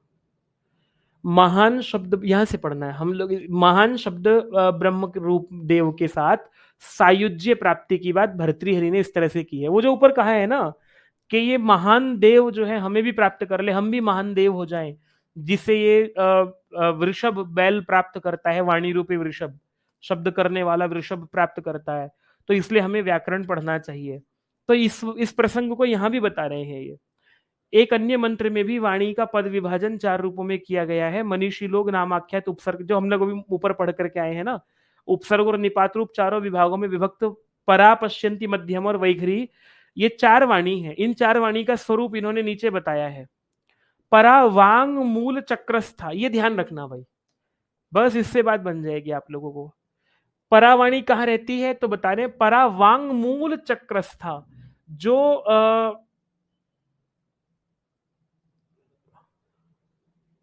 पश्यंती नाभि संस्थिता हृदयस्था मध्यमा ज्ञेया वैखरी कंठ देशगा। जो परावाणी है वो वांग मूल चक्रस्था, वाणी का जो मूल चक्र है उस मूल चक्र में जो है रहती है। पश्यंती नाभि संस्थिता, परावाणी जो होती है वो मूलाधार जो चक्र हमारा होता है, आप लोगों के जो सप्त नव चक्र जो हैं उनमें से सबसे जो मूलाधार चक्र है उसमें ये वाणी रहती है, परावाणी। पश्यंती जो है वो नाभि में रहती है, और इसको केवल विद्वान लोग ही जान पाते हैं। और हृदयस्था मध्यमा जी है, मध्यमा वाणी जो है हृदय में रहती है। वैखरी कंठ देश का, वैखरी वाणी है जो कंठ तक पहुंच पाती है ये वाली। मनुष्य केवल वैखरी या तुरीय वाणी का ही प्रयोग करते हैं, बाकी का जो है बाकी तीन का प्रयोग तो केवल विद्वान लोग ही कर पाते हैं, अर्थात वो साधक लोग ही कर पाते हैं। तो यहाँ आप लोगों को आया है, बाकी का विशेष प्रसंग वहां आएगा, वहां भी ये उलझा उलझा सा लगेगा आप लोगों को, पर इसको इस बार समझ लेंगे। पिछली बार थोड़ा सा रहा हमारा, इस बार हम सिलेक्टेड वही कारिका ही पढ़ेंगे केवल। अब ये वाला मंत्र है, अभी एक इसको खत्म करके ही चलेंगे भाई, अभी जल्दी नहीं जाएंगे। ठीक है, किसी को नींद तो नहीं आ रही है। उतत्वः पश्यन्न ददर्श वाचम उतत्वः शृण्वन्न शृणोत्येनाम उतोत्वस्मै तन्वम विसस्रे जायेव पत्ये उशति सुवासाः। तो कह रहे हैं कि भाई देखो, उतत्वः अपि खलु एकः पश्यन्नपि न पश्यति, एक कोई ऐसा होता है जो देखते हुए भी नहीं देखता है। अपि खलु एकः शृण्वन्न शृणोत्येनाम, और इसको जो है इस वाणी को सुन करके भी नहीं सुनता है। आपको लगता है कि आप देख रहे हैं लेकिन देख नहीं रहे हैं, आपको लगता है कि आप सुन रहे हैं लेकिन सुन नहीं रहे हैं। अविद्वांसम आह अर्धम, कह रहे हैं कि ये जो है ना अविद्वान है, उतत्वः पश्यन् ददर्श वाचम उतत्वः शृण्वन् शृणोत्येनम्। जो अविद्वान व्यक्ति है वो ऐसा होता है कि इस वाणी को देखते हुए भी नहीं देखता है, सुनते हुए नहीं सुनता है, लेकिन उतो तस्मै तन्वम विसस्रे तनुम विवृणुते, कहने के अपने तन्वम, अपने तनु को जो है वो विसस्रे, खोल देती है। ये वाणी जो है अपने पूरे शरीर को, पूरे अपने स्वरूप को स्पष्ट कर देती है। जाये व पत्य उशति सुवासा, जैसे के उशति, अरे भाई क्या नाटक है ये,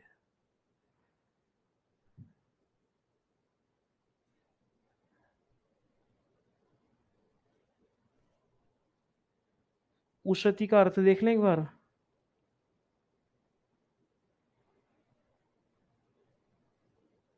उशति सुवासा, उशति शुभ्र अर्थ में है, अच्छा ठीक है। तो यहां जो है कि जैसे कि पत्ये, पति के लिए सुंदर शुभ्र वस्त्रों को धारण की हुई पत्नी जो है जैसे अपने स्वरूप को प्रकट कर देती है, ऐसे ही ये वाणी विद्वान व्यक्ति के लिए सब कुछ अपना स्वरूप स्पष्ट कर देती है, ये कह रहे हैं। तद्यथा जाया पत्ये कामाय मानाय सुवासाह स्वात्मानम विवृणुते, जैसे कि पति के लिए जो है जो कामाय माना है ना, कामना की जाती हुई जो है सुंदर वस्त्रों वाली अपने स्वरूप को उद्घाटित कर देती है। एवं वाग योग विदे स्वात्मानम विवृणुते, इसी तरह से वाणी का योग प्रयोग करने वाले के लिए जो है ये अपने स्वरूप को उद्घाटित कर देती है वाणी। वांग्नोहो विवृणुयाद आत्मानम इति अध्ययम व्याकरणम, कह रहे हैं कि वाणी को हम लोग जो है वो विवृणित कर लें, इसके स्वरूप को समझ लें, तो इसलिए हमें व्याकरण पढ़ना चाहिए। ठीक है जी, कुछ बनी क्या बात ऐसा?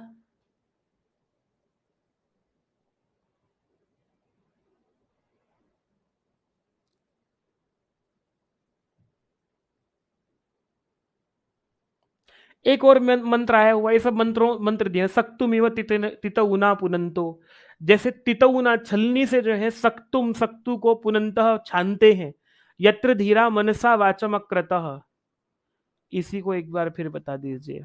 इसमें कुछ है नहीं ऐसा, ऊपर जो है वो ये कह रहे हैं कि देखो जैसे कि भाई जो अविद्वान व्यक्ति है, ये कह रहे हैं कि भाई हमें व्याकरण क्यों पढ़ना है, क्योंकि विद्वान हो जाए हम इसलिए व्याकरण पढ़ना है। जो अविद्वान व्यक्ति होता है वो वाणी को देखते हुए भी नहीं देख रहा है, सुनते हुए भी नहीं सुन रहा है, लेकिन जो जैसे कि पत्नी जो है, जो स्त्री जो है वो अपने स्वरूप को अपने पति के सामने कामाए माना, उसकी कामना वाला होकर के पति उसे जब चाहता है वो अपने स्वरूप को उद्घाटित कर देती है। ऐसे वाणी भी जो है वो वाग योग विद के लिए, विद्वान व्यक्ति के लिए जो व्याकरण को जानता है, वो वाणी उसके लिए अपने स्वरूप को प्रकट कर देती है। तो हम भी वाणी के स्वरूप को जो है वो जान पाए, इसलिए हम लोगों को व्याकरण पढ़ना चाहिए। हो गया होगा खुशी जी अब मेरे विचार में?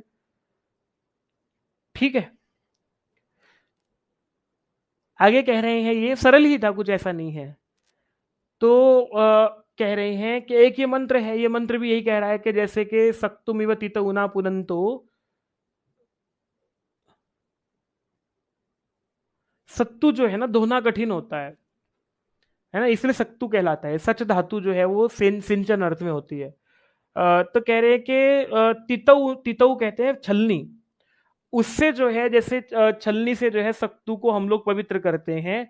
जो धीर होते हैं, ध्यानवान होते हैं, वो मन से जो है मनसा प्रकृष्ट ज्ञान से वाचमकृत वाणी को व्याकृत कर लिया करते हैं। भाई जो विद्वान लोग होते हैं, व्याकरण को जानने वाले लोग होते हैं, वो व्याकरण रूपी छलनी से शब्दों को छान लेते हैं, ये कहने का मतलब है। इसमें कुछ ऐसा वो है नहीं प्रश्नों की दृष्टि से।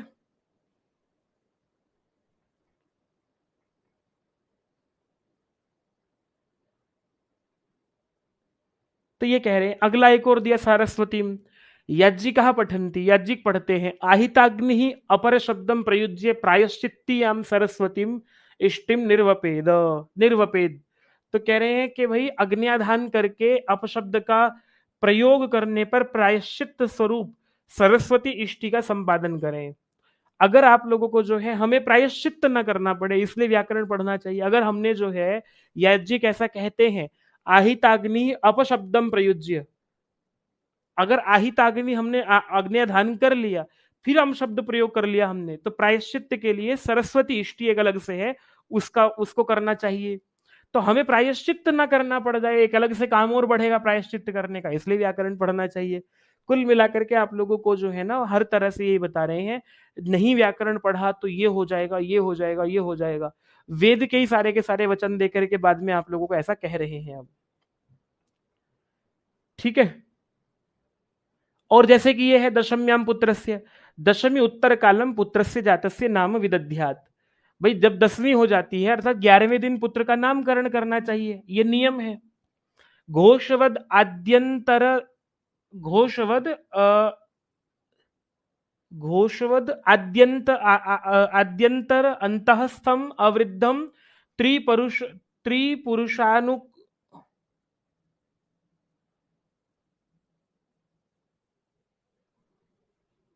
क्या शब्द हुआ ये, त्रिपुरुष पुरुषानुकम अनरि प्रतिष्ठितम, नहीं कुछ और शब्द है। नाम रखने का नियम बता रहे हैं कि नाम जो है ना भाई, ये नियम है कि 10वीं के बाद जब 10 दिन हो जाते हैं, 11वें दिन जो है वो उसका पुत्र का नामकरण करना चाहिए, और उसके नाम में जो है कोई एक वर्ण घोष होगा, कोई कहीं अंतस्थ होगा, कहीं वृद्ध नहीं होना चाहिए, ये सब बातें बताई गई हैं। तो तद्धि प्रतिष्ठित तमम भवती, जो ऐसा कर लेता है वो प्रतिष्ठित तम होता है। ठीक है। द्वयक्षरम चतुरक्षरम व नाम कृतम कुरियात न तद्धितम, तद्धित नहीं करना चाहिए नाम, है ना, गार्ग्य नहीं रखना चाहिए, गर्ग नाम रखना चाहिए। ठीक है। तो इसी तरह से जो है, और 2 अक्षर का 4 अक्षर का नाम रखना चाहिए, नाम को रखने का नियम है। न च अंतरेण व्याकरणम कृता तद्धिता व शक्य विज्ञातुम, क्या कृत है क्या तद्धित है, बिना व्याकरण पढ़े आपको पता ही नहीं लगेगा, तो कर लो, कैसे नामकरण करोगे कि भाई ये तद्धित है नहीं है, ये कृत है या नहीं है। तो कह रहे हैं कि ऐसे नाम को जो है कृत और तद्धित जो होते हैं उनसे हमें नामकरण करना नहीं चाहिए। तो कृत तद्धित कैसे पता लगेगा जब हमें ये व्याकरण ही नहीं पता है। तो बेटा भी बड़ा होकर के कहेगा कि तुम्हें इतना नहीं पता था कि कृत और तद्धित में नाम नहीं करना चाहिए, है ना, जैसे कि चयम जयम पेयम नाम रख दो, फिर बड़ा होके बेटा या बेटी कहेगी कि ऐसा नाम तुम्हें नहीं पता था कि ऐसा कैसा नाम रख दिया ये। हाँ।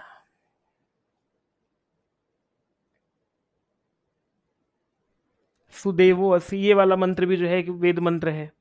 इस वेद मंत्र से जो है वो, हे वरुण तुम सत्यदेव हो, जिसकी 7 नदियां सच्छिद्रा लोह प्रतिमा में, ये पेपर में आया हुआ प्रश्न है। कौन कौन बचा हुआ है क्लास में, देख लूं मैं एक बार आप में से, कौन धैर्यवान और धैर्यवती बची हुई है अभी। समय क्या हुआ है, ऐसा लग, और अभी हमारा विषय शुरू ही शुरू हुआ है, पर मूल जो के त्यों पंक्त प्रश्न बन हैं। समय भी काफी हो गया है भाई।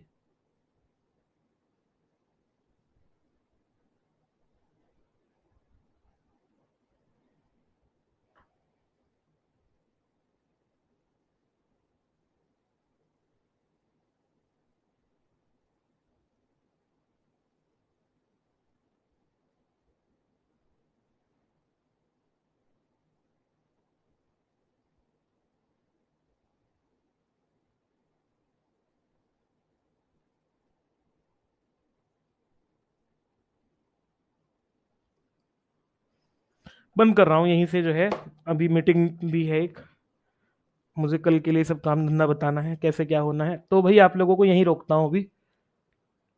ठीक है। सुदेवोसी से आगे चल करके कोशिश करेंगे, ज्यादा से ज्यादा खींच लेंगे इसको हम अभी, काफी हम हो जाएगा आराम से। वैसे कल, कल थोड़ा सा लंबा पढ़ेंगे। ठीक है, पढ़ के आना एक बार आप लोग, ये महाभाष्य खत्म करना है, लंबा नहीं करेंगे महाभाष्य को। नमस्ते। किसी को कुछ पूछना है तो पूछ लीजिए फटाफट से। कोई ऐसा है जो ग्रुप में नहीं है, ग्रुप के लिए मैंने ग्रुप का लिंक ग्रुप में डाल दिया है आपके।